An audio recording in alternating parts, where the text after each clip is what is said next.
देखिए फंडा 1 minute chemistry में हम पढ़ रहे थे रिड्यूसिंग और ऑक्सीडाइजिंग एजेंट, ठीक है। उसका एक लेक्चर हो गया था, सेकंड लेक्चर देख रहे हैं।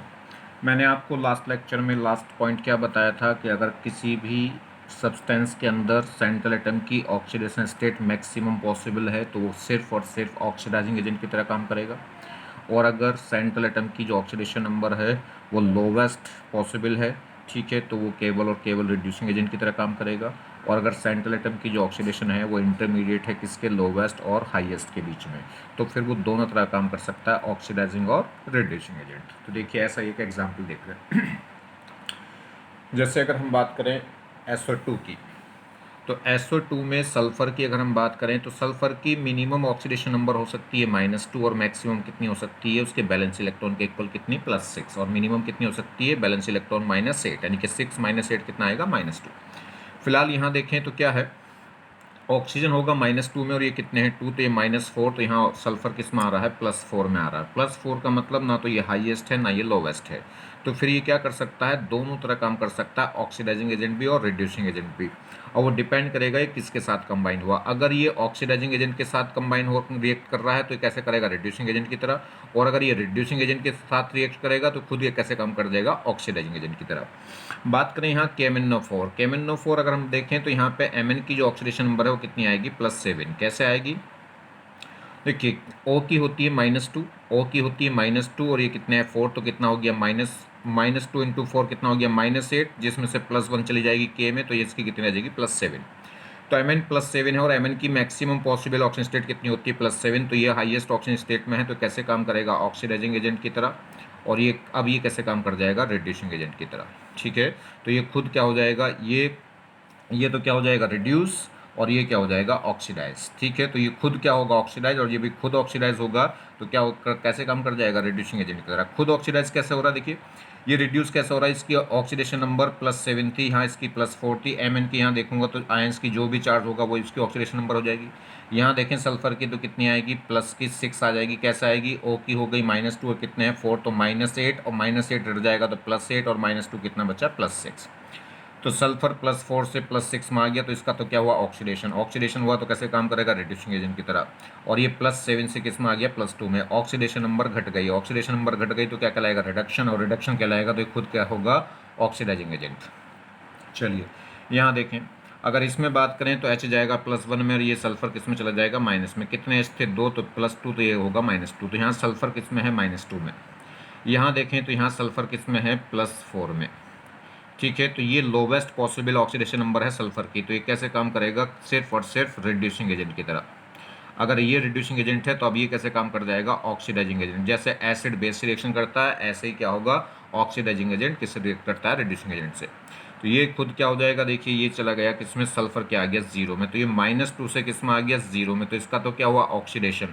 तो कैसे काम करेगा, रिड्यूसिंग एजेंट की तरह। और ये भी क्या है, +4 से किस में चला गया, 0 में, क्योंकि और कोई सल्फर नहीं है। तो ये +4 से 0 में गया तो यहाँ ऑक्सीडेशन नंबर घट गई, तो इसका क्या हुआ, रिडक्शन, और रिडक्शन हुआ तो कैसे काम करेगा, ऑक्सीडाइजिंग। तो देखिए SO2 क्या है, वो इस रिएक्शन में रिड्यूसिंग एजेंट की तरह काम कर रहा है, और इस रिएक्शन में कैसे काम कर रहा है, ऑक्सीडाइजिंग एजेंट।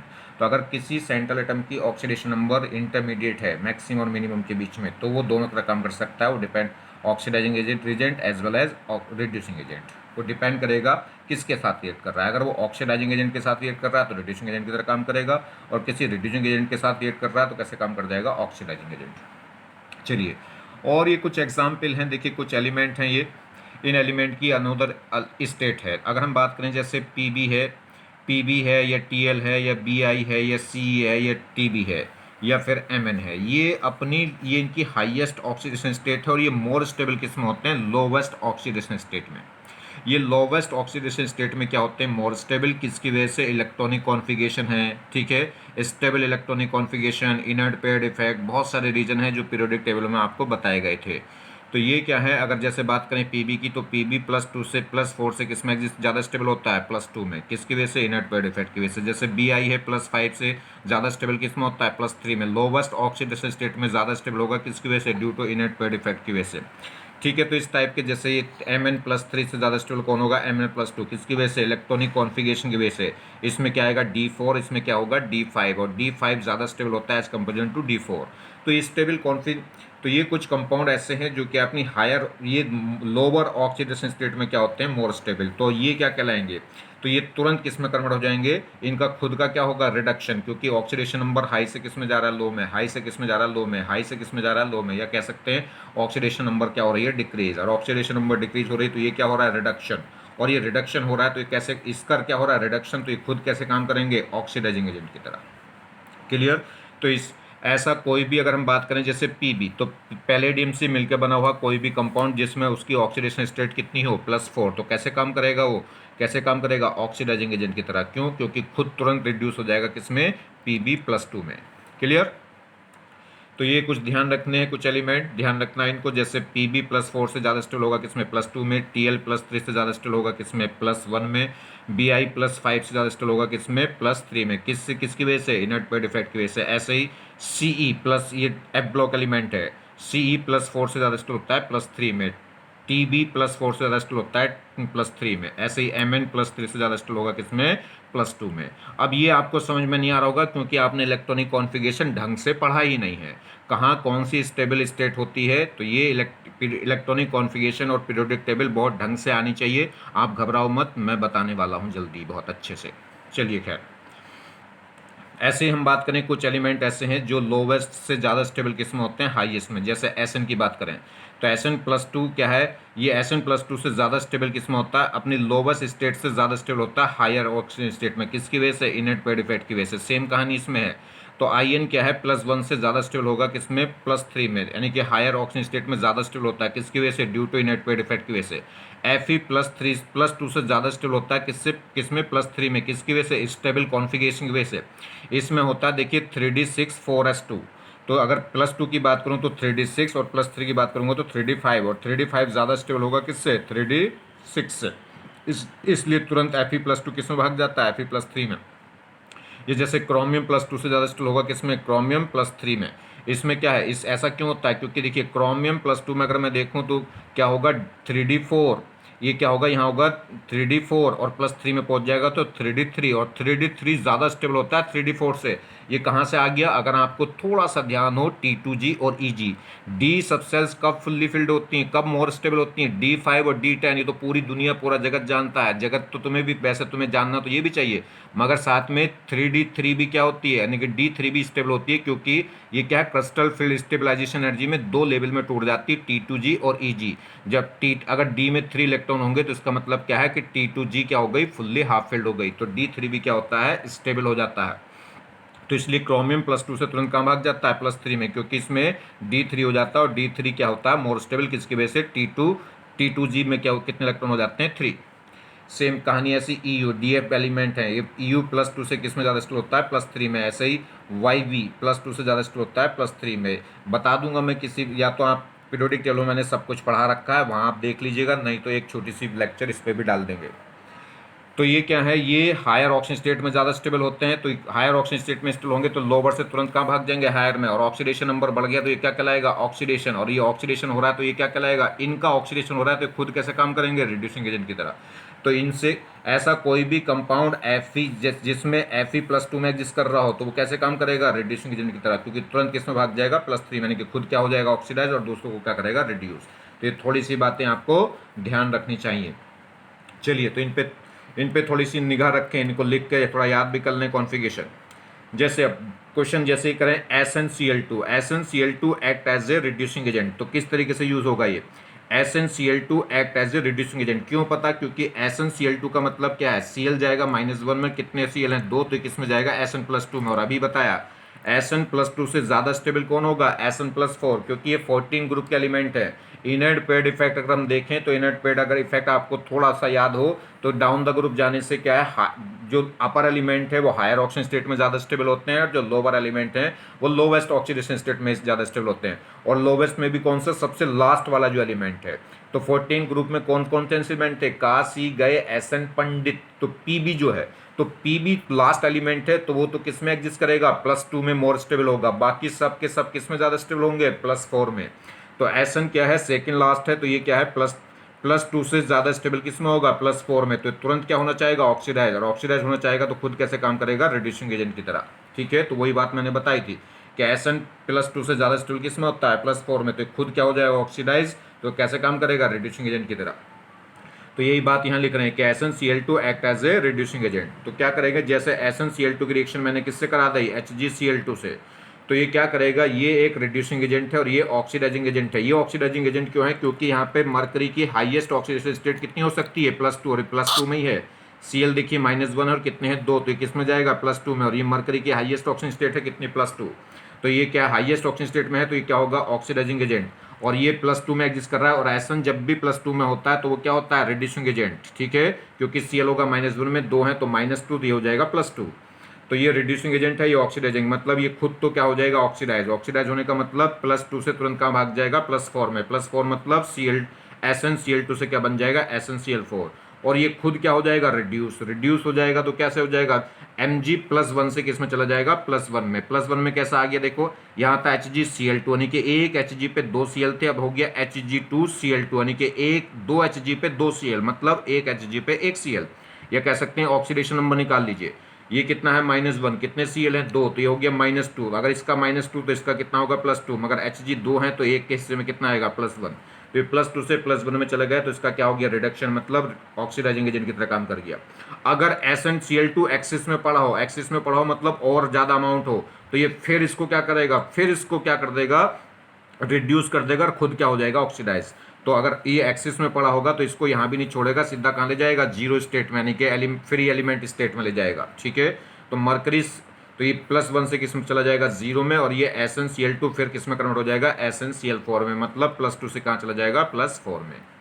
चलिए ऐसी कहानी जैसे पीबी लेड, पीबी मतलब लेड, तो लेड से मिलकर बना हुआ कोई भी कंपाउंड जिसमें ऑक्सीडेशन नंबर कितनी हो, 4 हो, तो वो कैसे काम करेगा, ऑक्सीडाइजिंग एजेंट की तरह काम करेगा। क्यों, क्योंकि पीबी +2 से +2 में ज़्यादा स्टेबल होता है, +4 में क्या होता है, कम स्टेबल, किसकी वजह से, ये भी नेट पेड इफेक्ट है। पीबी किसका लास्ट एलिमेंट है, अगर हम बात करें, काशी गए एसन पंडित, पीबी ये 14 ग्रुप का ही एलिमेंट है, मगर लास्ट एलिमेंट है। लास्ट देखिए 14 ग्रुप के जो एलिमेंट हैं वो जनरली 2 ऑक्सीजन स्टेट दिखाते हैं, +2 एंड +4। जो अपर वाले एलिमेंट हैं वो +4 में ज़्यादा स्टोर होते हैं, जो लोअर एलिमेंट हैं वो +2 में, और जो लास्ट वाला एलिमेंट है वो केवल और केवल +2 ही दिखाता है जनरली। तो पीबी क्या है, लास्ट एलिमेंट हो गया 14 ग्रुप का, तो ज़्यादा स्टेबल किस में रहेगा, +2 में मोर स्टेबल रहेगा, +4 में लेस स्टेबल रहेगा। तो अगर पीबी कहीं भी, पीबी किसी भी कंपाउंड के अंदर +4 ऑक्सीजन स्टेट में, तो कैसे काम करेगा, ऑक्सीडाइजिंग एजेंट, मतलब खुद तुरंत एकदम से रिड्यूस होकर क्या चला जाएगा, +2 में चला जाएगा। ऑक्सीडेशन स्टेट +4 से कहाँ चला जाएगा, +2 में, वही मैंने देखो बताया भी था। तो पीबी +4 में लेस स्टेबल होता है, ये लोअर स्टेट में ज़्यादा स्टेबल होते हैं। तो जरा थोड़ा सा ध्यान रखो इन टेबलों का, कौन लोवेस्ट में ज़्यादा स्टेबल होते हैं और कौन हाईएस्ट ऑक्सीजन स्टेट में ज़्यादा स्टेबल होते हैं, ठीक है, उनसे थोड़ी हेल्प होगी। चलिए, तो जैसे ये कह रहा है कि PbCl4, तो ये ऑक्सीडाइजिंग एजेंट होगा कि रिड्यूसिंग, तो ये ऑक्सीडाइजिंग एजेंट होगा, कैसे, क्योंकि Cl होगा -1, कितने Cl है, 4, तो ये कितना चला जाएगा, +4 में। तो +4 में है तो कैसे काम करेगा, ऑक्सीडाइजिंग एजेंट, मतलब तुरंत ये +4 में लेस स्टेबल होगा तो तुरंत कहाँ भाग जाएगा, +2 में, और +4 से +2 में जाना मतलब रिडक्शन, और रिडक्शन होना मतलब ये खुद कैसे काम कर जाएगा, ऑक्सीडाइजिंग एजेंट। सेम कहानी यहाँ पे है, तो देखिए किस में एग्जिस्ट करेगा, ये O होगा -2, और ये कितने ऑक्सीजन है, 2, तो -2 × 2 कितना हो गया, 4, यानी कि किस में जाएगा, +4 में।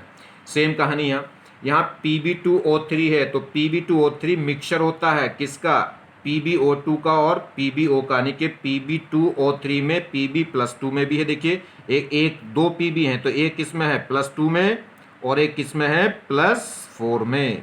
तो जो +4 है वो कैसे काम करेगा, ऑक्सीडाइजिंग एजेंट। यहाँ देखिए इसमें अगर बात करें Pb3O4, तो Pb3O4 में भी ये 2 कंपाउंड से मिक्स, यानी कि मिक्सचर होता है किसका, 2 मोल PbO और 1 मोल PbO2। तो अभी भी इसमें 1 2 3 Pb में से 2 Pb तो क्या है, +2 में है, मगर 1 Pb अभी भी किस में है, +4 ऑक्सीडेशन स्टेट में है। तो ये भी कैसे काम करेगा, ऑक्सीडाइजिंग एजेंट की तरह। क्यों, क्योंकि ये वाला पार्ट क्या होगा, +2 में जाएगा। तो इसे क्या बोलते हैं, Pb3O4 को क्या बोलते हैं, रेड लेड, ठीक है, रेड कलर का लेड होता है, और यही होता है सिंदूर, ठीक है। क्या बोलते हैं, ये क्या होता है, सिंदूर होता है, जो यूज़ करते हैं, लेडीज़ यूज़ करती हैं, ठीक है। कौन, तो एग्जाम्पल ध्यान रखें इसका, Pb3O4, तो ये सब क्या है, ये सब एक ऑक्सीडाइजिंग एजेंट की तरह काम करेंगे, क्योंकि इनमें किसी न किसी रूप में Pb+4 एग्जिस्ट कर रहा है, और Pb+4 है तो वो क्या होगा, एक ऑक्सीडाइजिंग एजेंट होता है। क्यों, क्योंकि Pb+4 में मोर स्टेबल नहीं होता, वो लोवेस्ट ऑक्सीजन स्टेट में मोर स्टेबल होता है, किसमें, Pb+2 में। ये देखिए जी, ऑक्सीडाइजिंग नेचर ऑफ ऑक्साइड। तो अगर हम बात करें ऑक्सीडाइजिंग नेचर देख रहे हैं किनकी, ऑक्साइड की। तो ऑक्सीडाइजिंग नेचर, ओ एन का मतलब है ऑक्सीडाइजिंग नेचर, किसकी, ऑक्साइड की। ऑक्साइड मतलब ऑक्सीजन कंटेनिंग कंपाउंड, ठीक है। तो ऑक्सीडाइजिंग नेचर ऑफ ऑक्साइड वो इन्वर्सली प्रोपोर्शनल होगी थर्मल स्टेबिलिटी के। जितना ज़्यादा थर्मल स्टेबल होगा उतनी कम ऑक्सीडाइज होगा, या उतना ही कम क्या होता है, रिड्यूस होता है, ध्यान रखना, ठीक है। ऑक्सीडाइज, जैसे ऑक्सीडेशन का जनरली आप मतलब क्या होता है कि ऑक्सीजन रिमूव होना, ऑक्सीजन हटना, क्योंकि जब ऑक्सीजन हटती जाएंगी तो क्या होता जाएगा, ऑक्सीजन हटने का मतलब है कि ऑक्सीडेशन नंबर कम होगी, और ऑक्सीडेशन नंबर कम होगी तो उसका मतलब क्या है, रिडक्शन होगा। और रिडक्शन खुद का, जिसका भी रिडक्शन होता है वो खुद कैसे काम करता है, ऑक्सीडाइजिंग एजेंट। तो ऑक्सीडाइजिंग नेचर ऑफ ऑक्साइड वो इन्वर्सली प्रोपोर्शनल होती है किसके, थर्मल स्टेबल के। जो जितना लेस थर्मल स्टेबल है वो उतनी जल्दी ऑक्सीडाइज हो जाएगा, या उतनी जल्दी क्या हो जाता है, रिड्यूस, या कह सकते हैं उतनी जल्दी ऑक्सीजन को रिमूव कर सकता है। और जितना ज़्यादा मोर स्टेबल होगा, उतनी ऑक्सीडाइजिंग नेचर क्या हो जाएगी, कम, क्योंकि उतना कंपाउंड का ब्रेक होना, या कह सकते हैं कंपाउंड से ऑक्सीजन हटाना मुश्किल हो जाएगा। तो देखिए, तो ये कह रहा है comparison of oxidising nature, comparison करना है oxidising nature of oxygen containing compound. तो ये कुछ ऑक्सीजन कंटेनिंग कंपाउंड है, इनकी ऑक्सीडाइजिंग नेचर बतानी है। ऑक्सीडाइजिंग नेचर मतलब यानी कि ऑक्सीडाइजिंग एजेंट पावर, ठीक है, ऑक्सीडाइजिंग एजेंट पावर बतानी है। तो इनकी ऑक्सीडाइजिंग नेचर हमें बतानी है। तो देखिए, तो क्या है, थर्मल स्टेबिलिटी कैसे डिपेंड करते थे, थर्मल स्टेबिलिटी याद है कि नहीं, थर्मल स्टेबिलिटी का लेक्चर में ले चुका हूँ। थर्मल स्टेबिलिटी क्या है, अगर पॉली एटॉमिक एनायन था, अगर पॉली एटॉमिक एनायन है, कंपाउंड के अंदर पॉली एटॉमिक एनायन है, तो थर्मल स्टेबिलिटी डायरेक्टली प्रोपोर्शनल थी साइज के। और अगर पॉली एटॉमिक एनायन नहीं है तो फिर उन बाकी सारे केसों में क्या था, वो थर्मल स्टेबिलिटी वो डिपेंड कर रही थी साइज पे और इलेक्ट्रॉनिक डिफरेंस पे। अगर ग्रुप के एलिमेंट थे, ग्रुप का ट्रेंड था, तो डिपेंड कर रही थी साइज पे, और साइज की इन्वर्सली थी। और अगर क्या है, पीरियड का ट्रेंड था, तो डिपेंड कर रही थी इलेक्ट्रोनेगेटिव डिफरेंस पे। और जितनी ज़्यादा इलेक्ट्रोनेगेटिव थी, जितनी ज़्यादा इलेक्ट्रोनेगेटिव डिफरेंस था, उतनी ज़्यादा क्या थी, थर्मल स्टेबल। अगर पीरियड के एलिमेंट थे तो फिर साइज के इन्वर्सली था, जितना बड़ा साइज उतनी थर्मल स्टेबिलिटी कम, क्योंकि साइज जितना बड़ा होता है उतना बॉन्ड बड़ा हो जाएगा, बॉन्ड बड़ा हो जाएगा तो बॉन्ड वीक हो जाएगा, मतलब बॉन्ड डिसोसिएशन एनर्जी क्या हो जाएगी, लो, तो बॉन्ड वीक हो जाएगा, उतनी जल्दी टूट जाएगा, जितनी जल्दी टूट जाएगा उतनी थर्मल स्टेबिलिटी भी कम, ठीक है। तो दो बातें मैंने आपको बताई थी, इसमें तीन बातें, अगर पॉलीएटॉमिक एनायन है तो थर्मल स्टेबिलिटी डायरेक्टली प्रोपोर्शनल करती थी साइज के, जितना बड़ा साइज उतना ज़्यादा थर्मल स्टेबल, ठीक है। क्यों, वो रीजन मैंने वहाँ बताया था। दूसरा, अगर पॉलीएटॉमिक एनायन वाला कंपाउंड नहीं है, नॉर्मल एनायन है, तो उस केस में फिर दो ट्रेंड थे कि अगर ग्रुप के एलिमेंट हैं तो डोमिनेटिंग फैक्टर था साइज, और साइज के इन्वर्सली थी थर्मल स्टेबिलिटी। और अगर पीरियड के एलिमेंट है तो डोमिनेट फैक्टर कौन था, इलेक्ट्रोनेगेटिविटी डिफरेंस, और जितना ज़्यादा इलेक्ट्रोनेगेटिविटी डिफरेंस था उतनी ज़्यादा क्या थी, स्टेबल। एक और ट्रेंड, अगर जेड इफेक्टिव न्यूक्लियस चार्ज अगर बढ़ जाए, जैसे जो डी ब्लॉक के एलिमेंट थे तो वहाँ पे लेंथोनेट कॉन्ट्रैक्शन और ट्रांजिशन कॉन्ट्रैक्शन हो गई थी, तो उसमें क्या है, इफेक्टिव न्यूक्लियस चार्ज एकदम से हाई हो जाता था, या स्यूडो इनर्ट कॉन्फ़िगरेशन मिल जाए तो वहाँ पर जेड इफेक्टिव एकदम से क्या हो जाता है, हाई। और जहाँ पे जेड इफेक्टिव क्या हो जाए, ज़्यादा नहीं कि इफेक्टिव न्यूक्लियस चार्ज ज़्यादा हो जाए, तो वहाँ पे अट्रैक्शन ज़्यादा हो जाती है, अट्रैक्शन ज़्यादा हो जाती है तो कंपाउंड क्या हो जाता है, स्टेबल, और कंपाउंड स्टेबल हो जाएगा तो थर्मल स्टेबिलिटी ज़्यादा हो जाएगी, और थर्मल स्टेबिलिटी ज़्यादा हो जाएगी तो ऑक्सीडाइजिंग नेचर क्या हो जाती है, कम, ठीक है। तो जेड का भी थोड़ा ध्यान रखेंगे।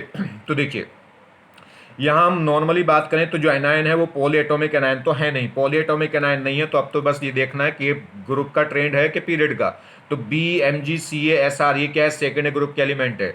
और जब ग्रुप के एलिमेंट हैं तो ये किसके हैं, ग्रुप के एलिमेंट हैं। और ये देखिए, इसमें पी ए तो है नहीं, पॉलीएटॉमिक एनायन तो है नहीं, तो फिर ग्रुप, तो देखें ग्रुप या पीरियड, तो ग्रुप एलिमेंट है, ग्रुप एलिमेंट है तो डोमिनेट फैक्टर कौन होगा, साइज। और डाउन द ग्रुप साइज क्या हो रहा है, इंक्रीज, साइज इंक्रीज होगा तो थर्मल स्टेबिलिटी क्या होगी, डिक्रीज, और थर्मल स्टेबिलिटी डिक्रीज होगी तो ऑक्सीडाइजिंग नेचर क्या होगी, इंक्रीज, क्योंकि थर्मल स्टेबिलिटी की क्या होती है, इन्वर्सली। तो इधर जाने से क्या होगा, थर्मल स्टेबिलिटी बढ़ती चली जाएगी। नेक्स्ट देखिए, ये कि जो एनायन है उसमें O- है, O-2, तो ये पोलीएटॉमिक तो है नहीं, दोनों ऑक्सीजन अलग अलग हैं। ये O2 नहीं है, O2 पे एक O पे -2 है, दो O पे तो मिलके -4 है, ठीक है। तो ये क्या है, O-2 इस टाइप का है। तो ये पॉली एटॉमिक एनायन तो इसमें है नहीं। जब पॉली एटॉमिक एनायन नहीं है तो फिर क्या देखते हैं, सिंपल देखते हैं फिर ग्रुप के एलिमेंट है कि पीरियड के। तो किसके एलिमेंट है, का, सी, गए, एस एन पंडित, तो 14 ग्रुप है, तो ग्रुप एलिमेंट है। और ग्रुप में डोमिनेट फैक्टर कौन होता है, साइज। तो साइज क्या होगा, डाउन द ग्रुप साइज क्या होता है, इंक्रीज, क्योंकि ये 14 ग्रुप है, का, सी, गए, एसन, पंडित, तो साइज इंक्रीज होगा तो थर्मल स्टेबिलिटी क्या होती है, डिक्रीज, और थर्मल स्टेबिलिटी डिक्रीज होगी तो ऑक्सीडाइजिंग नेचर क्या होगी बेटा, इंक्रीज। तो किसकी ऑक्सीडाइजिंग नेचर ज़्यादा होगी, इसकी ऑक्सीडाइजिंग नेचर ज़्यादा होगी।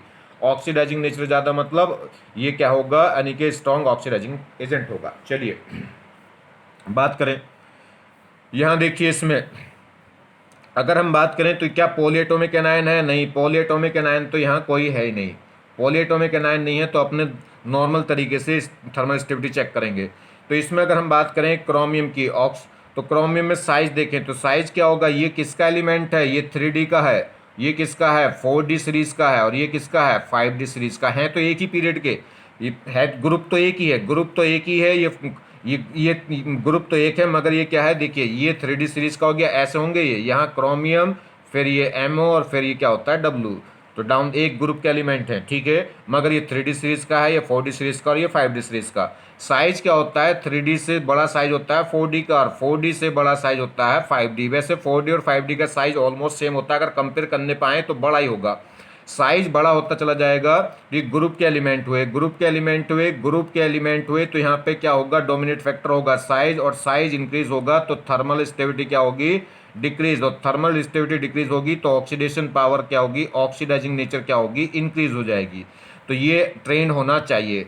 तो देखो इससे आप एक्सप्लेन कर सकते हो, मगर इसमें इससे भी ज़्यादा एक्सप्लेनेशन, ये बेस्ट एक्सप्लेनेशन है। इसमें क्या होगा, अगर आपको मैंने आपको बताऊं तो क्या है, इधर जाने से क्या होगा, जेड इफेक्टिव न्यूक्लियर चार्ज क्या होगा, इंक्रीज, क्योंकि 3D से ज़्यादा इफेक्टिव न्यूक्लियर चार्ज होता है 4D में, और 4D से ज़्यादा किस में होता है, 5D में। जैसे जैसे आप D में डाउन द ग्रुप जाते हैं किसी भी डी ब्लॉक के ग्रुप में, तो जेड इफेक्टिव न्यूक्लियर चार्ज क्या होगा, इंक्रीज होता चला जाता है, और इफेक्टिव न्यूक्लियर चार्ज बढ़ेगा तो यहाँ अट्रैक्शन फोर्स क्या होगा, बढ़ेगा, और अट्रैक्शन फोर्स बढ़ेगा तो थर्मल स्टेबिलिटी बढ़ेगी, और थर्मल स्टेबिलिटी बढ़ेगी तो क्या होगा, ऑक्सीडेशन पावर क्या होगी, कम होगी।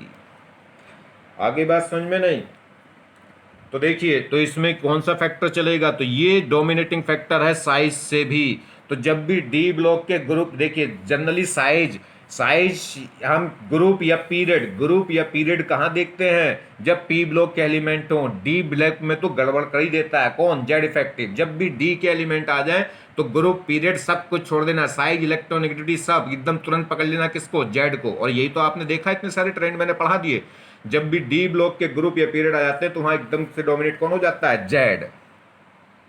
तो जेड इफेक्टिव 3D से ज़्यादा 4D का, 4D से 5D का। तो जैसे जैसे जेड बढ़ेगा वैसे वैसे अट्रैक्शन फोर्स बढ़ेगी, अट्रैक्शन फोर्स बढ़ेगी तो थर्मल स्टेबिलिटी बढ़ेगी, और थर्मल स्टेबिलिटी बढ़ेगी तो ऑक्सीडाइजिंग नेचर क्या हो जाएगी, घट जाएगी। तो इसलिए डाउन द ग्रुप घटती चली जाएगी ट्रेंड। तो वो भी वही आ रहा था।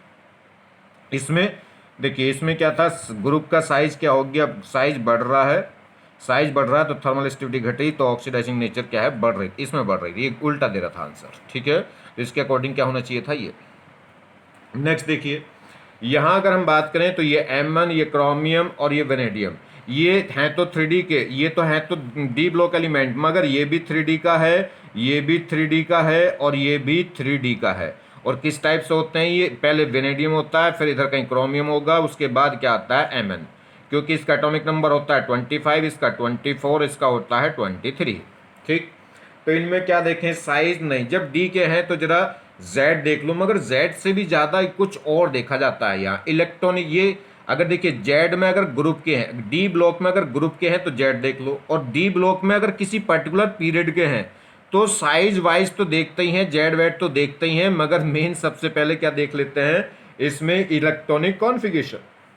इलेक्ट्रॉनिक कॉन्फ़िगरेशन देखिए, अगर सेम ग्रुप के हैं तो इलेक्ट्रॉनिक कॉन्फ़िगरेशन तो एक जैसी रहेगी, उसमें तो अंतर होता नहीं, तो इसलिए जेड इफेक्टिव। मगर डी ब्लॉक के एलिमेंट है, मगर किसके हैं, पीरियड के, ग्रुप के ना होकर पीरियड के हैं, तो यहाँ पे इलेक्ट्रॉनिक कॉन्फ़िगरेशन। अगर मैं इसकी बात करूँ तो इसमें कॉन्फ़िगरेशन क्या होता है, इसमें कॉन्फ़िगरेशन होता है 3D3, इसमें कॉन्फ़िगरेशन देखूँ तो 3D4, इसमें कॉन्फ़िगरेशन देखूँ तो 3D5, 3D3 4s2, 3D4 4s2 और 3D5 4s2, यानी कि 4s2 तो सब में हो गई। बात करें यहाँ पे Mn, ये Mn क्या होगा, देखिए इसमें हम बात करें, ये किस में है, +7 में, ये किस में है, +6 में, और ये किस में है यहाँ इस ये किस में आ गया जी, +5 में, ठीक है। ये तो ये मैक्सिमम पॉसिबल ऑक्सीडेशन स्टेट है। Mn की मैक्सिमम कितनी हो सकती है, +7। क्रोमियम की मैक्सिमम हो सकती है +6। वेनेडियम की मैक्सिमम हो सकती है +5। ये अपनी हाईएस्ट ऑक्सीडेशन स्टेट में है, तो सब के सब कैसे काम करेंगे, एक ऑक्सीडाइजिंग एजेंट की तरह काम तो करेंगे ही, मगर ये रिड्यूस होंगे, खुद तो रिड्यूस होंगे, दूसरों को ऑक्सीडाइज करेंगे, तो ऑक्सीडाइजिंग एजेंट है। रिड्यूस होके बनेगा क्या, ये तो फाइनली पहुंचता है +2 में, ये फाइनली पहुंचता है +3 में, और ये फाइनली पहुंच जाएगा +3 में। अब इसका कॉन्फ़िगरेशन देख लूं, Mn+2 का मतलब है कि इस 4s के 2 इलेक्ट्रॉन निकाल दिए, तो कितना बचेगा 3d5। अब Cr+3 का मतलब 3 इलेक्ट्रॉन निकाल दिए, तो 2 इलेक्ट्रॉन तो 4s2 के, और एक यहां से निकल जाएगा, तो कितना बचेगा 3d3, ठीक। और इसमें तो वेनेडियम में 3 इलेक्ट्रॉन निकलेंगे, तो 2 तो निकल जाएंगे 4s2 के, और एक इलेक्ट्रॉन निकल जाएगा इससे, तो कितना बचेगा 3d2 बचेगा। अब इसमें देखिए 3d5 एक स्टेबल कॉन्फ़िगरेशन है, और स्टेबल कॉन्फ़िगरेशन है तो फटाक से एकदम क्या हो जाएगा, ये रिड्यूस, ये खुद भी रिड्यूस होना चाहता, मगर इसका जो कॉन्फ़िगरेशन आ रहा है वो इसे प्रमोट कर रहा है, हेल्प कर रहा है, यानी कि घर वाले इसके साथ हैं, ठीक। यहां देखिए इसमें क्या होगा D3, तो D3 भी मोर स्टेबल होता है, इससे तो कम स्टेबल होगा, मगर D3 भी स्टेबल होता है, क्योंकि जो D सबसेल्स होती हैं वो ब्रेक हो जाती हैं दो लेवल में, T2G और EG में तो 2 इलेक्ट्रॉन, इसके जो 3 इलेक्ट्रॉन थे वो 3 के 3 किस में चले गए, T2G में, और T2G का मतलब ये तीनों ऑर्बिटल क्या हो गई, फुल्ली हाफ फिल्ड हो गई हैं, 2 लेवल में ब्रेक हो जाती है D सबसेल्स, अगर आपने कोऑर्डिनेशन कंपाउंड पढ़ रखा है तो क्रिस्टल फील्ड थ्योरी के अकॉर्डिंग, तो ये भी क्या हो जाएगी, तो T2G फुल्ली हाफ फिल्ड हो जाती है, और ये भी स्टेबल है, तो ये भी कॉन्फ़िगरेशन स्टेबल अचीव कर रहा है, और ये भी स्टेबल अचीव कर रहा है। तो इसलिए जो जितना ज़्यादा स्टेबल कॉन्फ़िगरेशन अचीव कर रहा है, कह सकते हैं जितना ज़्यादा स्टेबल प्रोडक्ट बन रहा है। तो कुछ रिएक्शन इस बात पे भी तो डिपेंड करेंगी कि हमें प्रोडक्ट क्या है। जैसे आप कभी कभी क्या करते हैं कि घर वाले लालच देते हैं कि बेटे तू 10th में 90+ ला दे, तुझे स्कूटी पक्की, ठीक है। फिर कहते हैं कि बेटा तू डॉक्टरी में सिलेक्शन कर ले, अपना नीट में क्या कर दे, सिलेक्शन कर दे, और तो तुझे जो तू मांगेगा वो दे देंगे, ठीक है। जैसे बिल्कुल उसकी जेब में रखा है नीट का सिलेक्शन, ठीक है, कि जो तू मांगे वो दे देंगे, ठीक।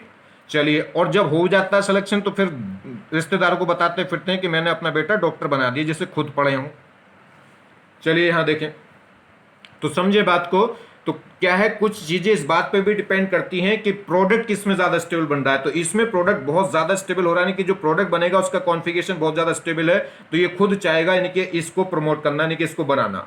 तो इसलिए कभी कभी क्या है, प्रोडक्ट की स्टेबिलिटी पे भी रिएक्शन को देख लिया जाता है कि जिसमें जितना ज्यादा स्टेबल प्रोडक्ट बनेगा वो उतना क्या करता है, वो उतना क्या करेगा, उतनी जल्दी एफर्ट करेगा उस रिएक्शन के लिए। जैसे आप क्या है, आप एक पर्टिकुलर जगह, एक किसी पर्टिकुलर जगह आप क्या करना चाहते हैं, शादी करना चाहते हैं। उसने कहा कि पहले, उसके मम्मी पापा ने कह दिया आप बेटा पहले कुछ बन जाओ, अब वो डॉक्टर है, वो आप भी डॉक्टर बन जाओ, तो आप क्या करेंगे फिर इफेक्टिवली, अगर रियल में आप उसको चाहते होंगे तो आप मेहनत करेंगे, ठीक है। तो वैसी एक सिचुएशन है, ठीक है, कि आपको लग रहा है कि इसके जाने से, उसे पता है कि इधर जाने से नहीं, कि पढ़ने से मैं स्टेबल हो जाऊंगा, या कह सकते हैं प्रोडक्ट जो मिलेगा, इसके पढ़ने से जो प्रोडक्ट मिलेगा वो स्टेबल प्रोडक्ट है, तो आप क्या करेंगे, तुरंत तैयारी करेंगे। रियल में आपको लगे कि आप क्या कर रहे हैं, अगर आपका नीट में सिलेक्शन हो जाए तो ये बहुत अच्छी बात है, तो रियल में अगर आपको ये बात जच जाए तो फिर आप तैयारी करोगे, फिर आप पढ़ोगे, फिर आप खेलोगे नहीं, इधर उधर की बात नहीं करोगे, कहां से पढ़ूं ना पढ़ूं क्या पढ़ूं, ये 1000 बातें नहीं उठाओगे, फिर तो सिर्फ और सिर्फ पढ़ते रहोगे, ठीक है। और जब पढ़ते रहते हैं तो कहीं से भी पढ़ लो, किसी से भी पढ़ लो, किसी भी बुक से पढ़ लो, समझ में बात आ ही जाती है। चलिए, तो ये इसमें ये एक्सेप्शनल क्या, एक्सेप्शनल का मतलब क्या है, एक्सेप्शनल का मतलब क्या है, एक्सेप्शनल का मतलब ये है कि बस ऐसे ही याद कर लो, नहीं। एक्सेप्शनल का मतलब होता है कि जो हमारा ट्रेंड है, जिस ढंग से हम चेक करते चला रहे थे, उससे थोड़ा सा उल्टे तरीके से यहां चेक किया गया। वो एक्सेप्शनल का मतलब ये नहीं कि रीजन नहीं बता रहा, मैं आपको रीजन बता रहा हूं, इसका ऑर्डर ये है, और स्ट्रॉन्ग जो ऑक्सीडाइजिंग नेचर जो है वो ज्यादा इसकी है। रीजन क्या है, क्योंकि इसमें जो प्रोडक्ट बन रहा है वो मोर स्टेबल बन रहा है।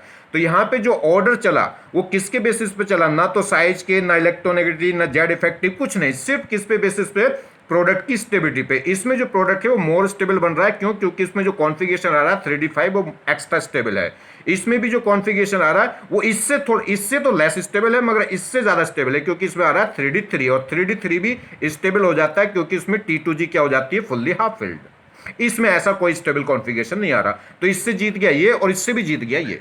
तो सबसे ज़्यादा इस जल्दी यानी कि ऑक्सीडाइजिंग जो नेचर है सबसे ज़्यादा किस में होगी, MnO4 माइनस में होगी, किससे, Cr2O7 माइनस 2 से, और इसमें ज़्यादा होगी किससे, BO4 माइनस 3 से। रीज़न है प्रोडक्ट की स्टेबिलिटी। तो यहाँ पे जो ऑर्डर चला है वो किसके बेसिस पे, on the basis of stability of product. तो ऐसा नहीं, एक्सेप्शनल का मतलब है कि जो पर्टिकुलर ट्रेंड से हम छांटते चले आ रहे थे, आंसर को निकालते आ रहे थे, वो ट्रेंड थोड़ा सा चेंज हो गया है यहाँ। ऐसा नहीं कि मैंने रीजन नहीं बताया, रीजन बता रहा हूं कि ऐसा क्यों है। ठीक है, नेक्स्ट देखिए, जैसे बात करें एमएन, तो एमएन टीई और आरई ये क्या है, पी ब्लॉक के हैं, एस ब्लॉक के हैं, डी ब्लॉक के, तो एकदम क्लियर हो गया डी ब्लॉक के हैं।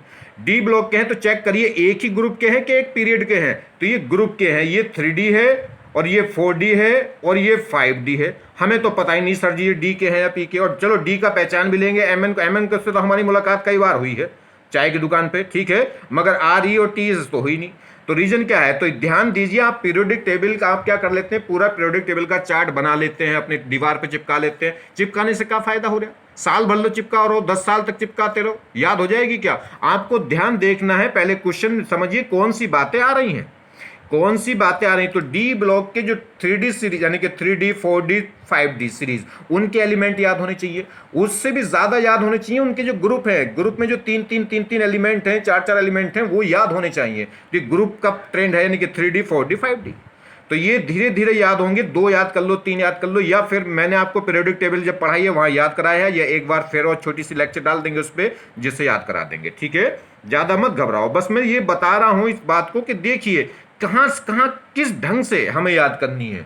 ऐसे थोड़ी रटनी पीरियोडिक टेबल, पीरियोडिक टेबल इस ढंग से रटनी है कि किस तरीके से इसका यूज करता है वो। ठीक है, वो 5 एलिमेंट 10 एलिमेंट थोड़ी ना उठाता साथ में, ग्रुप का ट्रेंड उठा लेगा या पीरियड का, तो ग्रुप का या पीरियड का कौन से, देखिए पी ब्लॉक के सबको रटे पड़े हैं, एस के सबको पता रटे हैं, तो डी के एफ के नहीं, तो इसका मतलब वहीं से एग्जामिनर आपको फांसेगा। तो इसलिए आप डी और एफ के ग्रुप याद करो, पी और एफ के छोड़ दो, पी और एस के छोड़ दो, डी और एफ के याद करिए। डी पे, एफ पे भी बहुत ज्यादा मत जाइएगा। चलिए, तो ये 3D 4D 5D, और जब ये डी ब्लॉक एलिमेंट है और उसमें भी कैसे हैं, ग्रुप के हैं, तो 3D 4D 5D मतलब Z इफेक्टिव हो जाएगा, यहाँ पे डोमिनेटिंग फैक्टर कौन हो जाएगा, Z। तो जैसे जैसे आप 3D से 4D पे जाओगे, 4D से 5D पे, तो Z बढ़ेगा, Z बढ़ेगा तो क्या होगा, अट्रैक्शन फोर्स, अट्रैक्शन फोर्स बढ़ेगी तो थर्मल स्टेबिलिटी बढ़ेगी, और थर्मल स्टेबिलिटी बढ़ेगी तो ऑक्सीडाइजिंग नेचर क्या हो जाएगी, घट जाएगी। क्लियर होगी बात। नेक्स्ट देखिए, बात करें यहाँ पे, ये क्या है, अगर हम बात करें इसमें जो सेंट्रल एटम है NSO, पहली बात तो पॉली एटॉमिक एनायन है, पॉली एटॉमिक एनायन तो यहाँ नहीं है, तो फिर तो ग्रुप और पीरियड देखने हैं। ये जो सेंट्रल एटम है NSO, ये ग्रुप के हैं, ये पीरियड के हैं, ये पीरियड है NS और P, ग्रुप है या पीरियड है, डी ब्लॉक के तो है नहीं, डी ब्लॉक के नहीं है तो बात खत्म हो गई, नॉर्मल चलेगा ऑर्डर। ठीक है, अब ये N, ये 15 ग्रुप का एलिमेंट है, ये 16 ग्रुप का, ये P का है, यानी कि क्या होगा, ये पीरियड के हैं, जैसे पहले N आएगा, फिर पहले N आएगा, फिर S आएगा, और फिर कौन आता है, यानी कि ये देखिए N S और P, इसमें ये हो गया, ये N और P तो होगा, ये तो ग्रुप के और ये यानी कि पीरियड के, ऐसे हैं, ये 2 ग्रुप में है और 2 एलिमेंट तो ग्रुप के हैं, 2 पीरियड के हैं, इस टाइप से। ठीक है, तो देखिए यहाँ पे हम क्या देखें, तो इसमें क्या देख लें, इलेक्ट्रोनेगेटिविटी डिफरेंस। तो अगर इसमें बात करें तो क्या होगा, अब इसमें पर्टिकुलर एक ट्रेंड चल नहीं रहा, ना ग्रुप है ना पीरियड है, तो क्या देखें, नॉन मेटल है, नॉन मेटल है, तो जनरली क्या देख लो, इनका इलेक्ट्रोनेगेटिव डिफरेंस। तो इलेक्ट्रोनेगेटिव डिफरेंस अगर मैं देखूं तो इसमें डोमिनेटिंग हो गया इलेक्ट्रोनेगेटिव डिफरेंस। इलेक्ट्रोनेगेटिव डिफरेंस जैसे जैसे बढ़ेगा वैसे वैसे थर्मल स्टेबिलिटी क्या होती है, बढ़ती है, और थर्मल स्टेबिलिटी बढ़ेगी तो ऑक्सीडाइजिंग नेचर क्या है, घटती है, इन्वर्सली होती है। अब अगर मैं बात करूं इलेक्ट्रोनेगेटिव डिफरेंस की, तो देखिए मैंने आपको कई बार बता रखा, क्या, फोन, FON, फोन करो, ये ठीक, इनकी ऑलमोस्ट से फोन, FON, फोन करो, बकरा, फिर बता रखा कसाई, इन तीनों की ऑलमोस्ट सेम होती है, और फिर क्या बता रखा, पहलवान है। ठीक है, तो देखिए अब एक बात करें N और O की, तो N और O तो ये है, इनकी इलेक्ट्रो डिफरेंस तो क्या होगा, छोटा। फिर यहाँ देखूँ तो S और O है, तो O तो यहाँ है और S कहाँ है, यहाँ, तो S और O में डिफरेंस और ज़्यादा हो गया इलेक्ट्रोनेगेटिव का, ये तो पास पास में, इलेक्ट्रो डिफरेंस कम, यहाँ इलेक्ट्रॉन डिफरेंस और ज़्यादा। और अगर बात करूं पी और ओ की, तो ओ यहाँ है और पी और भी पीछे है। तो सबसे ज्यादा इलेक्ट्रॉन डिफरेंस किसमें होगा? एन और ओ में सबसे कम, उससे ज्यादा होगा ओ और एस में, उससे ज्यादा होगा ओ और पी में। तो जैसे जैसे इधर जाऊंगा वैसे वैसे इलेक्ट्रो डिफरेंस क्या है? बढ़ता जा रहा है। देखिए इनके बीच में इलेक्ट्रो डिफरेंस कम है, यहाँ इलेक्ट्रो डिफरेंस और ज्यादा, और यहाँ इलेक्ट्रो डिफरेंस और भी ज्यादा। तो जैसे जैसे लेफ्ट टू राइट जा रहा हूं तो इलेक्ट्रोनेगेटिव डिफरेंस क्या है? बढ़ रहा है। इलेक्ट्रोनेगेटिव डिफरेंस इधर जाने से बढ़ रहा है, तो क्या हो गया? थर्मल स्टेबिलिटी क्या हो गई? बढ़ गई। और थर्मल स्टेबिलिटी बढ़ गई तो ऑक्सीडाइजिंग नेचर क्या है? घट जाएगी, क्योंकि थर्मल स्टेबिलिटी डायरेक्टली प्रोपोर्शनल होती है इलेक्ट्रोनेगेटिव डिफरेंस के। तो ये क्या होगी? घटती चली जाएगी। तो घटती चली जाएगी तो ज़्यादा थर्मल स्टेबल कौन हो गया? ये। और ये थर्मल ज़्यादा थर्मल स्टेबल है तो ये क्या हो गया? मोर ऑक्सीडाइजिंग नेचर। तो ऑक्सीडाइजिंग नेचर किसकी ज़्यादा होगी? HNO3 की।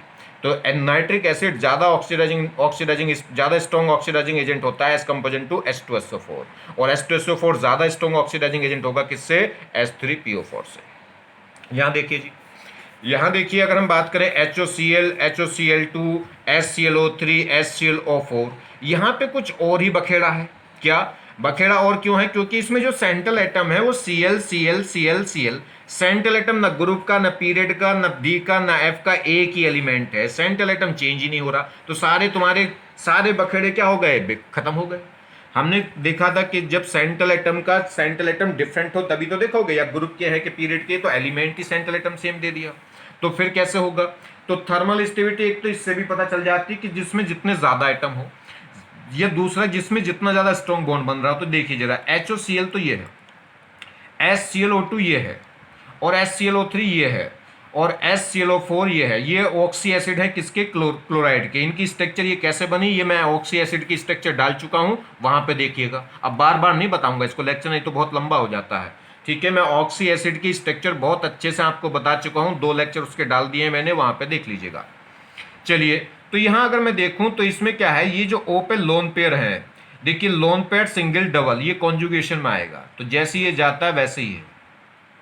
यहां पे क्या होगा? ये इसके साथ भी कॉन्जुगेशन में होंगे और इसके साथ भी कॉन्जुगेशन। देखिए लोन पेयर सिंगल डबल, या लोन पेयर सिंगल डबल।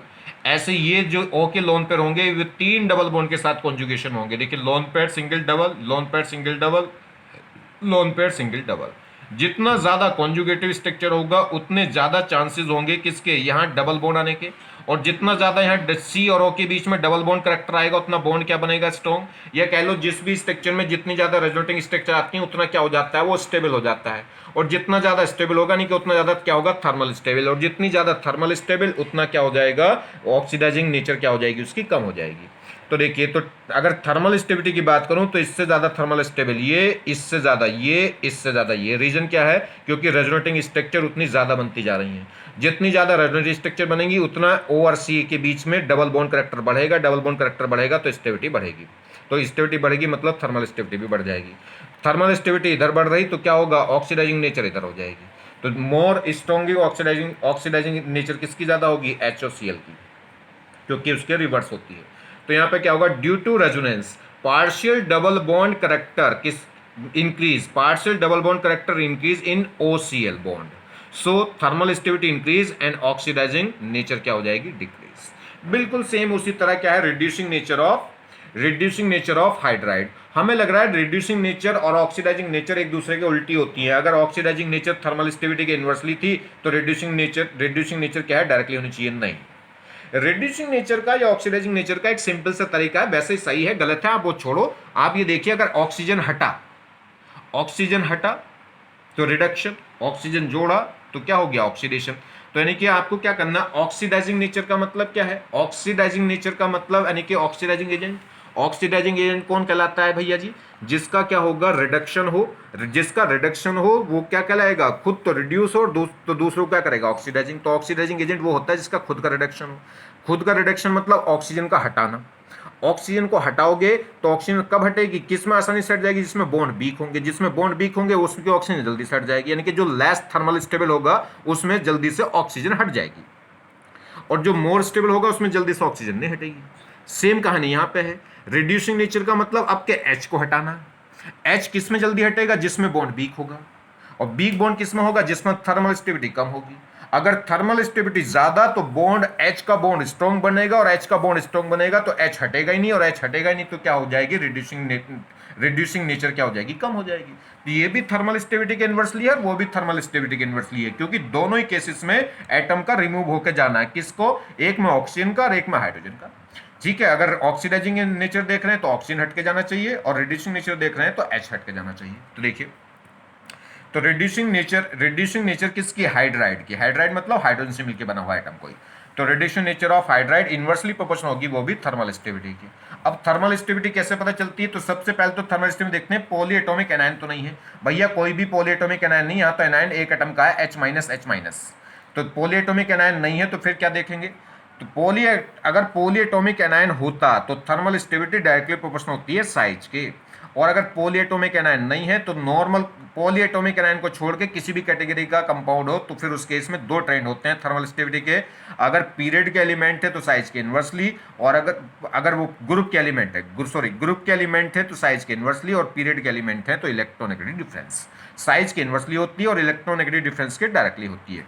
चलिए तो बात कर लें, यहाँ सेंट्रल एटम कौन है, जो एटम डिफरेंट है वो कौन है, वो BeMgCa वो ग्रुप के हैं, और ग्रुप के एलिमेंट हैं, क्योंकि PAA तो है नहीं, यहाँ पॉलीएटॉमिक एनायन तो है नहीं। तो फिर चेक करो ग्रुप के हैं या पीरियड के, तो ग्रुप के एलिमेंट हो गए, या ग्रुप के एलिमेंट हो गए तो डोमिनेट फैक्टर होगा साइज बढ़ रहा है, देखिए डाउन द ग्रुप साइज बढ़ रहा है तो थर्मल स्टेबिलिटी क्या होगी, घटेगी, और थर्मल स्टेबिलिटी घटेगी तो रिड्यूसिंग नेचर भी क्या होगी, बढ़ेगी, क्योंकि उल्टी होती है थर्मल स्टेबिलिटी के। तो रिड्यूसिंग नेचर बढ़ती चली जाएगी। तो ज़्यादा रिड्यूसिंग नेचर किसकी होगी, BH2 की। यहाँ देखिए क्यों होगी, क्योंकि देखिए B से बड़ा साइज Mg का, Mg से बड़ा Ca का, Ca से बड़ा Sr का, Sr से बड़ा Ba का। जितना बड़ा साइज होता जाएगा उतना बॉन्ड क्या होता जाएगा, वीक, जितना बॉन्ड वीक होगा उतनी जल्दी H निकल जाएगा। ये बेसिक तरीका, ये बेसिक रियल बात नहीं है, ये तो मैंने ढंग बता दिया जिससे आप रियलाइज कर लो, याद रख लो, ठीक है। चलिए यहां देखिए, जैसे इसमें बात करें तो ये ग्रुप के हैं कि इसमें पहले तो एनायन देख लो, तो एनायन तो क्या है, पॉलीएटॉमिक एनायन नहीं है, PAA तो है नहीं, ठीक, तो सिर्फ पिल नॉर्मल चलेगा। अब देख लो ग्रुप के हैं कि पीरियड के, तो ये ग्रुप के एलिमेंट है, डोमिनेट फैक्टर कौन होगा, साइज।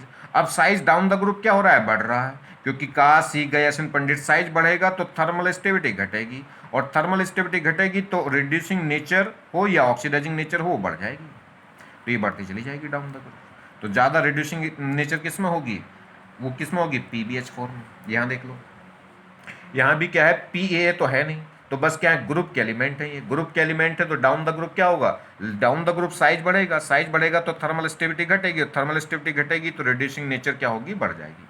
ये एक इंपॉर्टेंट बात है, मैंने बहुत अच्छा सा स्टार इस पर बनाया है, याद रखें इसे, ठीक है। ऑल मेटल्स क्या हो गए, ऑल मेटल्स, जितने भी मेटल्स होते हैं वो क्या होते हैं, इलेक्ट्रॉन को लूज करके क्या बनाते हैं, पॉजिटिव आयंस, मतलब कैसी नेचर दिखाते हैं, ऑक्सीडाइजिंग रिड्यूसिंग एजेंट की तरह काम करते हैं, ठीक है। जितने भी मेटल होते हैं वो इलेक्ट्रॉन को लूज करके पॉजिटिव आयंस बनाते हैं, मतलब क्या होता है, खुद का तो क्या होगा, ऑक्सीडेशन, और खुद कैसे काम करेंगे, दूसरों को कैसे करेंगे, दूसरों को क्या करेंगे, रिड्यूस, यानी कि कैसे काम करते हैं, रिड्यूसिंग एजेंट की तरह। तो जितने भी मेटल होते हैं वो इलेक्ट्रोकेमिकल सीरीज में हाइड्रोजन से ऊपर ही होते हैं, और उनका स्टैंडर्ड रिडक्शन पोटेंशियल कैसा होता है, नेगेटिव। जिसका स्टैंडर्ड रिडक्शन पोटेंशियल नेगेटिव हो वो इलेक्ट्रोकेमिकल सीरीज में हाइड्रोजन से ऊपर होता है, मगर all metals have negative standard reduction potential.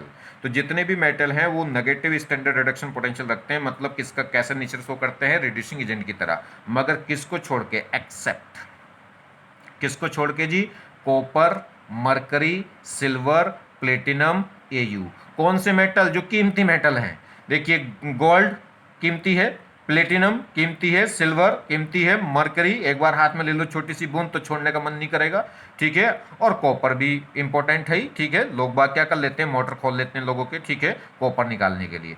तो ये जो महंगे मेटल है, ये 5 मेटल हो गए जो क्या है, जिनका स्टैंडर्ड रिडक्शन पोटेंशियल नेगेटिव नहीं, कैसा होता है, पॉजिटिव, यानी कि इलेक्ट्रोकेमिकल सीरीज में हाइड्रोजन से क्या होता है, नीचे, या जनरली कह सकते हैं रिड्यूसिंग नेचर की तरह, रिड्यूसिंग नेचर नहीं रखते, या रिड्यूसिंग एजेंट की तरह काम नहीं करते। याद कैसे रख लें, वैसे तो वैसे नॉर्मल याद हो जाएंगे, कोई दिक्कत नहीं है। वैसे इसे याद सकते हैं आप, इसे याद सकते हैं कापा, क्या बोल सकते हैं, कापा।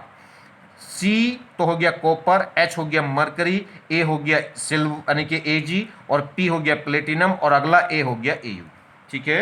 एक A से Ag है, एक A से Au है, और P से है प्लेटिनम, और S से है मरकरी, और C से क्या हो गया, कॉपर। तो इसे याद रख सकते हैं आप, कापा, ठीक है। थैंक्स।